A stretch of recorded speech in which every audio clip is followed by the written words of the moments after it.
அல்லேலூயா. இன்றைக்கு புனித வெள்ளி. புனிதர் இயேசு பிரான் நமக்காக, நாம் செய்த பாவங்களுக்காக, நாம் செய்த அக்கிரமங்களுக்காக கல்வாரி சிலுவையிலே நம்மை மீட்கும் பொருட்டாக சிலுவையிலே தொங்கி தன்னுடைய உயிரை மாய்த்தார். அந்த நேரத்திலே அவர் ஒரு வலி நிறைந்த வார்த்தையை சொன்னார். என்ன வார்த்தை என்று பார்த்தால் அதுதான் இந்த 4வது வார்த்தை. என் தேவனே, என் தேவனே, ஏன் என்னை கைவிட்டீர்? My God, my God, why have you forsaken me? கதறினார். இந்த கதறல் சாதாரண கதறல் இல்ல. ஒரு அப்பா ஒரு பிள்ளைய, நீ என் பிள்ளையே இல்லைன்னு சொல்லி விடும்போது என்ன வலி இருக்கும் நமக்கு. உலகத்துல இருக்கிற நமக்கு, போடா நீ என் மகனே கிடையாது போடா அப்படின்னு சொல்லிட்டு நம்மளை தூக்கி எறியும் போது நம்ம நல்ல பிள்ளையா தான் இருப்போம், அப்பாவுக்கு உகந்த பிள்ளையா தான் இருப்போம். ஆனா அவர் நம்மளை தூக்கி வீசும் போது நமக்கு ஏற்படுகிற வலி எந்த விதமான வலியா இருக்கும் நம்ம சற்று யோசிச்சு பார்க்கணும். அந்த அவ்வளவு பயங்கரமான ஒரு வழியில தான் நம்மை மீட்ட பரிசுத்தரான அந்த பரமபிதாவான இயேசு கிறிஸ்து அந்த வேளையில சத்தமிட்ட வார்த்தை தான் இது. அதை பற்றி நம்ம கொஞ்சம் தியானிப்போம். கிறிஸ்துவுக்குள் அன்பானவர்களே, இந்த நாளிலும் நம் ஆண்டவராகிய இயேசு கிறிஸ்து சிலுவையில் மொழிந்த 4வது வார்த்தையை சற்று தியானிப்போம். ஆண்டவராகிய இயேசு கிறிஸ்து சிலுவையில் மொழிந்த 4வது வார்த்தை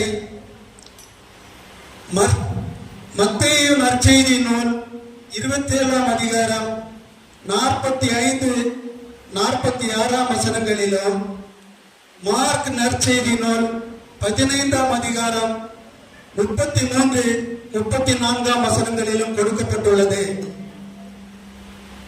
மார்க் 15-33-34 வசனங்களை நான் உங்களுக்கு வாசிக்கிறேன்.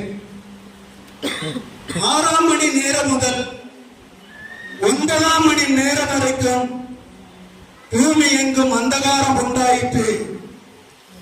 9 மணி நேரத்திலே இயேசு ஏலோயி ஏலோயி லாமா சபக்தானி என்று மிகுந்த சத்தமிட்டு கூப்பிட்டார். அதற்கு, என் தேவனே, என் தேவனே, ஏன் என்னை கைவிட்டீர்? My God, my God, why have you forsaken me? இது வலி நிறைந்த ஒரு வார்த்தை. சிலுவையில் இருந்து இயேசு பேசிய மற்ற வார்த்தைகளோடு ஒப்பிடும்போது இது வேதனையை பிரதிபலிக்கிற வார்த்தை. என் தேவனே, என் தேவனே, ஏன் என்னை கைவிட்டீர் என்ற கதறல் சிலுவையில் இயேசு அனுபவித்த ஆன்மீக வலியின் ஆழத்தை நமக்கு காட்டுகிறது. இந்த வார்த்தையை குறிப்பிடுகிற மத்தேயு, மார்க்கு 2 பேரும் இந்த வார்த்தையை இயேசு மொழிந்த அராமிக் மொழியிலேயே குறிப்பிட்டிருக்கிறார்கள் என்பது இந்த வார்த்தையின் தனி சிறப்பு. ஹல்லேலூயா, ஸ்தோத்திரம். ஏலோயி ஏலோயி லாமா சபக்தானி அல்லது ஏலி ஏலி லாமா சபக்தானி. கிமு 733ஆம் ஆண்டு அசீரியரின் படையெடுப்புக்கு பின்பு பாலஸ்தீன மக்களின் அன்றாட வழக்கு மொழியாய் இருந்த அராமிக் மொழியிலேயே இயேசு பிரசங்கித்தார் என்று நம்பப்படுகிறது. அப்படியானால் இயேசு இந்த வார்த்தையை பேசிய மொழியிலேயே நற்செய்தியாளர்கள் இதை நமக்கு தந்திருக்கிறார்கள். ஒருவேளை மத்தேயும் மார்க்கும் இந்த வார்த்தையை கிரேக்க மொழிபெயர்ப்பில் மட்டும் குறிப்பிடுவது இந்த வார்த்தையின் வலிமையை குறைத்து போட செய்யுமோ என்று அஞ்சி அதை இயேசு சொன்ன மொழியிலேயே நமக்கு தந்திருக்கிறார்கள். உள்ளத்தின் உணர்வுகளை உள்ளபடி வெளிக்கொணர்வதற்கு தாய்மொழியை விட ஒரு சிறந்த மொழி இருக்க முடியாது, இல்லையா? வாழ்க்கையின் இக்கட்டான நேரங்களில் நாம் உணர்ச்சிகளை வெளிப்படுத்துவதற்கு தாய்மொழியையே நாம் நாடுவது போல இயேசுவுக்கு பரிச்சயமான மொழியிலேயே நற்செய்தியாளர்கள் இந்த வார்த்தையை நமக்கு தருகிறார்கள். அது மட்டுமல்ல, முதல் 3 வார்த்தைகளைப் போல அமைதியாக இதை சொல்லாமல் மிகுந்த சத்தத்தோடு இயேசு இந்த வார்த்தையை சொன்னார் என்பது இந்த வார்த்தையின் இன்னொரு சிறப்பம்சம். இதை குறிப்பிடுகிற 2 நற்செய்தியாளர்களும் மத்தேயும் மார்க்கும் இயேசு சத்தமிட்டு சொன்னார் என்று அழுத்தமாக குறிப்பிடுகிறார்கள். ஆங்கிலத்தில் Jesus cried out with a loud voice என்றுள்ளது. இயேசு ஏலோயி ஏலோயி லாமா சபக்தானி என்று மிகுந்த சத்தமிட்டு கூப்பிட்டார், உரக்க கத்தினார். இந்த வார்த்தை புரிந்து கொள்வதற்கு கடினமான வார்த்தையும் கூட.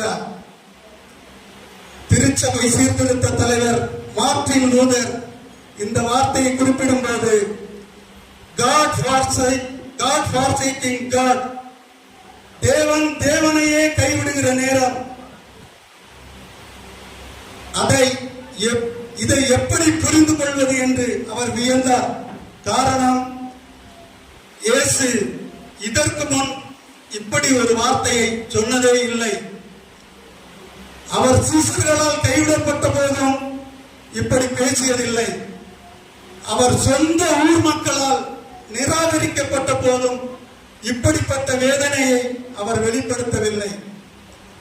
அவனை சிலுவையில் அறையுங்கள், சிலுவையில் அறையுங்கள் என்று ஜனக்கூட்டம் சத்தமிட்ட போதும் அவர் இப்படி ஒரு வார்த்தையை சொன்னதே இல்லை. சவுக்கடிகள், நிந்தைகள், பரிகாசங்கள் மத்தியில் தன்னை மயிர் கத்தரிக்கிறவனுக்கு முன்பாக சத்தமிடாது இருக்கிற ஆட்டை போல அமைதியாக இருந்த கிறிஸ்து பிதாவின் பிரசன்னம் மறைந்த போது அவரால் அதை தாங்கிக் கொள்ள முடியவில்லை. மனம் பதறினவராக, என் தேவனே என் தேவனே ஏன் என்னை கைவிட்டீர் என்று கதறுகிறார்.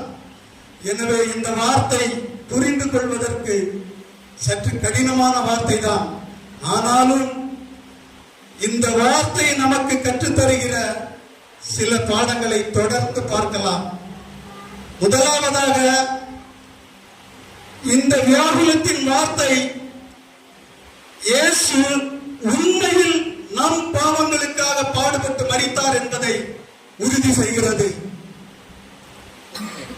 இயேசு தேவகுமாரனாக இருந்தாலும் அவர் 100% மனிதனாகவே இந்த உலகத்தில் வாழ்ந்தார் என்பது நமக்கு தெரியும். எனவே எந்த ஒரு சாதாரண மனிதனும் பாடுபடுவதைப் போலவே சிலுவையில் இயேசுவும் பாடுபட்டார். நாம் சிலுவையில் அறையப்பட்டால் என்ன வலி நமக்கு இருக்குமோ அதே வலியை அவரும் அனுபவித்தார். முதல் நூற்றாண்டு காலத்தில் கிறிஸ்தவத்திற்கு எதிரான பல கட்டுக்கதைகளை கிறிஸ்தவ எதிர்ப்பு கொள்கைவாதிகள் பரப்பிக் கொண்டிருந்தார்கள். இயேசு சிலுவையில் பாடுபடவில்லை, அவர் மயக்க நிலையில் இருந்தார், ஒரு தேவதூதன் அவருக்கு பதிலாக பாடுபட்டார் என்ற கட்டுக்கதைகளை கிறிஸ்தவ எதிர்ப்பு கொள்கைவாதிகள் பரப்பிக் கொண்டிருந்தார்கள். எனவே அப்போஸ்தலர்கள் இயேசு சிலுவையில் அனுபவித்த சரீர ஆன்மீக வேதனையை இன்னும் தெளிவாக வெளிப்படுத்த வேண்டியிருந்தது. ஹல்லேலூயா, சோத்ரம் சோத்ரம். இல்லை, இயேசுவே பாடுபட்டார் என்பதற்கு இந்த சத்தம், இந்த கூக்குரல் நமக்கு உறுதிப்படுத்துகிறது. இந்த வார்த்தை தேவன் ஏன் இயேசுவை கைவிட்டார் என்ற கேள்வி எழுப்புகிறது இல்லையா? காரணம் நம்முடைய பாவம். நம்முடைய பாவம் அவர் மீது சுமத்தப்பட்ட போது பாவத்தை சகிக்க கூடாத சுத்த கண்ணர் கர்த்தர் ஒரு கணம் தம் முகத்தை கிறிஸ்துவிடம் இருந்து மறைத்தார். இதை பவுல் 2 கொரிந்தியர் 5:21 சொல்லும் பொழுது, நாம் அவருக்குள் தேவனுடைய நீதியாகும்படிக்கு பாவம் அறியாத அவரை நமக்காக பாவமாக்கினார் என்று கூறுகிறார். அதாவது நாம் சத்தமிட வேண்டிய இடத்தில் அவர் சத்தமிட்டார். உதாரணத்திற்கு, ஒரு பிள்ளையின் பாவ வாழ்க்கை அந்த பிள்ளையின் தாயை அல்லது தகப்பனை எவ்வளவு வேதனைப்படுத்தும் இல்லையா? ஒரு குறும்புக்கார மாணவன் அந்த வகுப்பு ஆசிரியரை எவ்வளவு வேதனைப்படுத்துவான். ஹல்லேலூயா. ஒரு மனிதனின் பாவம், யோனாவின் பாவம் கப்பலில் இருந்த பலருக்கு வேதனையான அனுபவத்தை கொடுத்தது. ஒரு நபரின் பாவம் ஒரு குடும்பத்தையும் சமுதாயத்தையும் இவ்வளவு வேதனைப்படுத்துமானால், இந்த உலகத்தில் உள்ள அனைவரின் பாவங்களையும் சுமக்கும் போது அந்த வலி எவ்வளவு பெரிய வலியாக இருந்திருக்கும் என்பதை நாம் கற்பனை செய்து பார்க்க வேண்டும். கிறிஸ்து சிலுவையில் அறையப்பட்ட நேரம் பஸ்கா பண்டிகைக்காக ஆட்டுக்குட்டிகளை பலியிடப்பட்ட நேரம். உலகத்தின் பாவத்தை சுமந்து தீர்க்கிற ஆட்டுக்குட்டியாக இயேசு சிலுவையில் தொங்கிக் கொண்டிருந்தார். பழைய ஏற்பாட்டு பலி செலுத்தும் முறையை நாம் கவனித்தால், ஒரு பழுதற்ற மிருகத்தை தேர்ந்தெடுத்து பலி செலுத்துபவர் தன் கையை அந்த மிருகத்தின் மேல் வைப்பார். அப்போது தன் பாவங்கள் அந்த மிருகத்திற்குள் இடமாற்றம் செய்யப்பட்டது என்று நம்பி அந்த மிருகத்தை பலியிடுவார்கள். அதே போல உலகத்தின் பாவங்கள் கிறிஸ்து மீது சுமத்தப்பட்ட போது மனுக்குலத்தின் அனைத்து பாவங்களின் சுமை ஒரு கணம் நம் இரட்சகரின் மனித தன்மையை மூழ்கடித்தது. ஹல்லேலூயா, ஹல்லேலூயா, சோத்ரம் சோத்ரம் சோத்ரம். கிறிஸ்து நம் பாவங்களை சிலுவையில் சுமந்து தீர்த்தார் என்ற உறுதியை இந்த சத்தம் நமக்கு தருகிறது. எனவே இந்த சத்தம் நம்பிக்கையற்ற சத்தம் அல்ல, நமக்கு நம்பிக்கை தருகிற சத்தம். இரண்டாவதாக, பாவத்தின் வலிமையை இந்த வார்த்தை நமக்கு காட்டுகிறது. ஹல்லேலூயா, சோத்ரம் சோத்ரம். இந்த 4ஆம் வசனம் உரைக்கப்பட்ட கால சூழலை பாருங்கள். மார்க்கு 15:33 வசனம். 6ஆம் மணி நேரம் முதல் 9ஆம் மணி நேரம் வரைக்கும் பூமி எங்கும் அந்தகாரம் உண்டாயிற்று. 9ஆம் மணி நேரத்திலே இயேசு ஏலோயி ஏலோயி லாமா சபக்தானி என்று மிகுந்த சத்தமிட்டு கூப்பிட்டார். 3 மணி நேர அந்தகார இருளுக்கு பின்பு இயேசு மணிந்த முதல் வார்த்தை இது. அந்த 3 மணி நேர இருள் ஒரு விசித்திரமான உணர்வாக இருந்திருக்க வேண்டும். காரணம், இந்த இருள் தனித்தன்மை வாய்ந்த இருள். இதற்கு முன்பு இப்படி ஒரு காரிருளை மனுக்குலம் சந்தித்ததே இல்லை. முழு பூமியையும் சூழ்ந்து கொண்ட இந்த இருளுடைய சிறப்பை பாருங்கள். அது சூரியனுடைய வெளிச்சத்தையே மறைக்கக்கூடிய சக்தி வாய்ந்ததாய் இருந்தது. இயற்கையாக ஒளிதான் இருளை விரட்டும், ஆனால் இங்கு இருள் வெளிச்சத்தை விரட்டியது. அவ்வளவு சக்தி வாய்ந்த அந்தகாரம் அது. சிலர் நினைப்பதை போல இது ஒரு சாதாரண சூரிய கிரகணம் என்று எடுத்துக்கொள்ள முடியாது. காரணம், பஸ்கா பண்டிகை பௌர்ணமி காலமாய் இருப்பதால் பௌர்ணமி நேரத்தில் சூரிய கிரகணம் நிகழ முடியாது. அப்படி நிகழ்ந்திருந்தாலும் ஒரு கிரகணம் சில நிமிடங்கள் மட்டுமே நீடிக்கும். ஆனால் இந்த இருள் 3 மணி நேரம் நீடித்தது என்று பார்க்கிறோம். இது இரவு நேரம் தோன்றும் இயற்கையான இருளும் அல்ல. இது நண்பகல் நேரம், 6 மணி நேரம் முதல் 9 மணி நேரம் வரை என்று சொல்லும் போது அது மதியம் 12 முதல் மாலை 3 மணி வரையான நேரத்தை குறிக்கிறது. ஹல்லேலூயா, சோத்ரம் சோத்ரம். அதாவது உச்சி வெயில் நேரம், இப்ப அடிக்கிற வெயில் மாதிரி தான். ஹல்லேலூயா. சூரியன் உச்சத்தில் இருக்கும் நேரத்தில் காரிருள். தீர்க்கதரிசி ஆமோஸ் அப்படிப்பட்ட ஒரு நாளை பற்றி ஏற்கனவே தீர்க்க தரிசனம் கூறியிருந்தார். ஆமோஸ் 8ஆம் அதிகாரம் 9ஆம் வசனத்தை பாருங்கள்.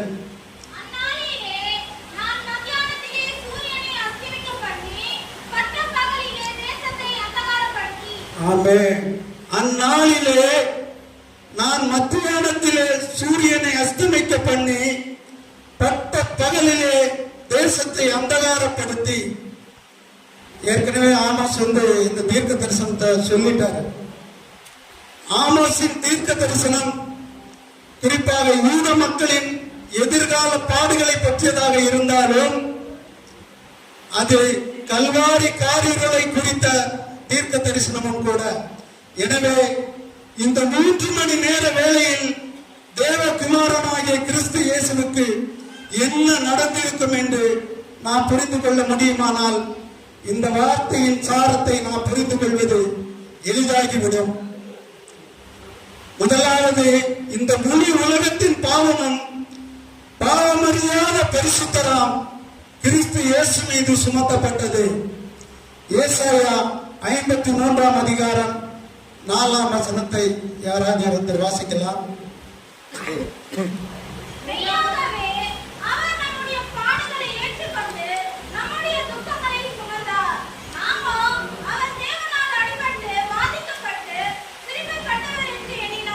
ஆமென், ஹல்லேலூயா. மெய்யாகவே அவர் நம்முடைய பாடுகளை ஏற்றுக்கொண்டு நம்முடைய துக்கங்களை சுமந்தார். நாமோ அவர் தேவனால் அடிபட்டு பாதிக்கப்பட்டு சிறுமைப்பட்டவர் என்று எண்ணினோம்.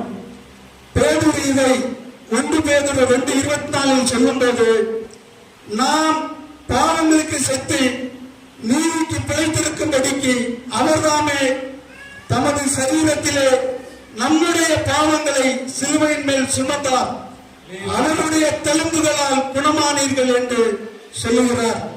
எனவே இந்த 3 மணி நேரம் அடிக்கப்பட்ட ஆட்டுக்குட்டியாகிய கிறிஸ்து மீது, பாவமறியாத பரிசுத்தர் மீது முழு உலகத்தின் பாவங்களும் சுமத்தப்பட்ட நேரம் அது. இரண்டாவது, இதன் விளைவாக பிதாவாகிய தேவனின் முகம் குமாரனாகிய கிறிஸ்துவுக்கு மறைக்கப்பட்டது. கிறிஸ்து மீது நம்முடைய பாவங்கள் சுமத்தப்பட்ட போது பாவத்தை பார்க்க மாட்டாத சுத்த கண்ணர் தன் முகத்தை கிறிஸ்துவிடமிருந்து மறைத்துக் கொண்டார். தன் பிதாவோடு எப்போதும் ஐக்கியமாய் வாழ்ந்த தேவகுமாரனுக்கு அது மிக வேதனையான உணர்வை கொடுத்தது. ஹல்லேலூயா, ஹல்லேலூயா. எப்போதும் பிதாவே என்று அழைத்த இயேசு இப்போது தேவன் என்று அழைக்கிறார். பாவம் தந்தை மகன் உறவை முறித்து போட்டது. இப்போது ஒரு பாவிக்கும் இறைவனுக்கும் இடையேயான உறவு நிலையே இருவருக்கும் இடையில் இருக்கிறது. எனவே என் தேவனே ஏன் என்னை கைவிட்டீர் என்பது அவநம்பிக்கையின் கதறல் அல்ல, மாறாக இது தனிமை தவத்தின் உச்சகட்டம். வலிகளிலேயே மிக பெரிய வலி நிராகரிக்கப்படும் வலி. அதை அனுபவித்தவர்களுக்குத்தான் அந்த வலியின் கோரம் தெரியும். இயேசு இப்போது நிராகரிக்கப்பட்ட நிலையில் இருக்கிறார். நிராகரிப்பின் வலி அவருக்கு புதிதல்ல. அவர் நிராகரிப்பின் அனுபவத்தை பல முறை அனுபவித்திருக்கிறார். ஹல்லேலூயா. ஆனால் இந்த நிராகரிப்பு நானும் பிதாவும் ஒன்று என்று சொன்ன அந்த பிதாவாகிய தேவனே அவரை கைவிட்டதால் வந்த நிராகரிப்பு. சிலுவையில் தொங்கிக் கொண்டிருக்கும் போது அவருக்கு மிகுந்த வேதனை. அந்த சரீர வேதனையை விட அந்த நேரத்தில் தன் பிதாவினால் தனிமைப்படுத்தப்பட்ட வலி அவரது சரீரத்தை தொலைத்த எந்த ஆணியையும் விட அவரை அதிகம் காயப்படுத்தியிருக்கும் என்று நான் நம்புகிறேன். நாம் நியாய தீர்ப்புக்கு ஒப்புக்கொடப்படாமல் இருப்பதற்காக தேவன் தன் குமாரனை நியாய தீர்ப்புக்கு ஒப்புக் கொடுத்தார். தேவனுடைய முகம் நமக்கு மறைக்கப்படாமல் இருப்பதற்காக தேவன் தன் முகத்தை இயேசுவுக்கு மறைத்தார். ஹல்லேலூயா, ஹல்லேலூயா. புரியுதுங்களா? இப்ப எதற்காக தேவன் தன்னுடைய பிள்ளைன்னு கூட இல்லாம அவருடைய முகத்தை மறைத்தார்னு சொல்லிட்டு நம்முடைய பாவங்களுக்காக தான். ஹல்லேலூயா. இந்த பிரிவு சொல்லா வேதனை ஆண்டவருக்கு கொடுத்தது. யூதாஸ் காட்டி கொடுக்கும் போது கலங்காத இயேசு உன்னோடு மரிக்க வேண்டியதாய் இருந்தாலும் மரிப்பேன் என்று சொல்லிய பேதுரு மரிதளித்த போது கலங்காத இயேசு, ஓசன்னா என்று சொன்ன மக்கள் சிலுவையில் அறையுங்கள் என்று சத்தமிட்ட போது கலங்காத கர்த்தர், பாவம் என்னும் பாரம் தன்னை அழுத்திய போது, பரிசுத்தராம் தந்தையின் பிரசன்னம் மறைக்கப்பட்ட போது கலங்கி துடித்து நின்றார். ஹல்லேலூயா, ஹல்லேலூயா. சோதரம். ஆமென். பாவம் நம்மை தேவனிடத்தில் இருந்து பிரிக்கிறது என்பதற்கு இது ஒரு சான்று. அது தேவனுடைய குமாரனா இருந்தாலும் அது கிறிஸ்துவையும் தேவனிடமிருந்து பிரிக்கிறது. அந்த பாவத்தின் தீவிரத்தை உணர்ந்த தாவீது பட்சிபாலுடன் பாவம் செய்த பிறகு ஜெபித்த ஜெபம் இதுதான். சங்கீதம் 51:11 உமது சமூகத்தை விட்டு என்னை தள்ளாமலும் உமது பரிசுத்த ஆவியை விட்டு என்னிடத்தில் இருந்து எடுத்துக் கொள்ளாமல் இரும் என்று ஜெபிக்கிறார். Do not cast me away from your presence and do not take your Holy Spirit from me. உம்முடைய சமூகத்தை என்னை விட்டு தள்ளாதிரும். காரணம் தாவீதுக்கு தெரியும், பாவம் தேவனுடைய சமூகத்தில் இருந்து நம்மை தள்ளி வைக்கிறது. பொதுவாக இன்று கிறிஸ்தவர்களுக்கு இருக்கும் தவறான புரிதல், நாம் பாவத்தில் வாழ்ந்து கொண்டே தேவனோடு ஐக்கியமாய் இருக்கலாம் என்பது ஒரு தவறான புரிதல். பாவத்தை வெறுக்காமலேயே தேவனை நாம் நேசிக்க முடியும் என்பது தவறான புரிதல். பாவம் கடவுளுடனான நமது உறவை முறித்துக் கொள்ளும் சக்தி கொண்டது என்பதை மறந்துவிடக் கூடாது. இஸ்ரவேல் மக்களுக்கு 51 அதிகாரத்தில் சொல்வது, உங்கள் அக்கிரமங்களே 59:2 சொல்வது, உங்கள் அக்கிரமங்களே உங்களுக்கும் உங்கள் தேவனுக்கும் நடுவாக பிரிவினை உண்டாக்குகிறது. உங்கள் பாவங்களே அவர் உங்களுக்கு செவி கொடாதபடிக்கு அவருடைய முகத்தை உங்களுக்கு மறைக்கிறது. இருளும் ஒளியும் ஒரே இடத்தில் இருக்க முடியாதது போல பாவமும் பரிசுத்தமும் ஒரே இடத்தில் இருக்க முடியாது. சோத்திரம், சோத்திரம், சோத்திரம். நான் முடிக்கிறேன். ஹல்லேலூயா. சோத்திரம், சோத்திரம், சோத்திரம். ஒரு ஓவியர் இயேசுவின் சிலுவை காட்சியை இன்றைய சூழலில் வரைந்தார். அதாவது இன்று அவர் சிலுவையில் அறையப்பட்டிருந்தால் எப்படி இருந்திருக்கும் என்று கற்பனையாக வரைந்தார். ஓவியம் வரைந்து முடிந்த பிறகு அதை பார்க்க வந்த மக்கள் தாங்களே இயேசுவை சிலுவையில் அறைவது போல சிலுவை காட்சி சித்தரிக்கப்பட்டதை பார்த்து அதிர்ச்சியானார்கள். சரி, அந்த ஓவியர் அங்கு என்ன செய்து கொண்டிருக்கிறார் என்று பார்ப்போமானால் அவர் போர் வீரர்களுக்கு ஆணிகளை பெருக்கி கொடுத்து கொண்டிருக்கிறார். இது எத்தனை உண்மை! நாம் அல்லவா அவரை சிலுவையில் அறைந்தோம். எனவே சிலுவை தியானம் வெறும் அனுதாபத்தை அல்ல, மனம் திருப்புதலை கொண்டு வர வேண்டும். அவர் நம்மை எவ்வளவாய் நேசித்தார் என்பதற்கு இந்த 4ஆம் வார்த்தை ஒரு சிறந்த சான்று. எவ்வளவாய் நேசித்தார்! பிதாவால் புறக்கணிக்கப்படும் அளவிற்கு நம்மை நேசித்தார். இந்த கிறிஸ்துவை நாம் நேசிக்கிறோமா? அவரது இந்த மீட்பின் வல்லமையை நாம் சொந்தமாக்கி கொண்டிருக்கிறோமா? இல்லை என்றால் இன்றே அவரது அன்பிற்கு நம்மை நாம் ஒப்புக் கொடுப்போம். ஆண்டவர் நம்மை ஆசீர்வதிப்பாராக. ஆமென். அல்லேலூயா.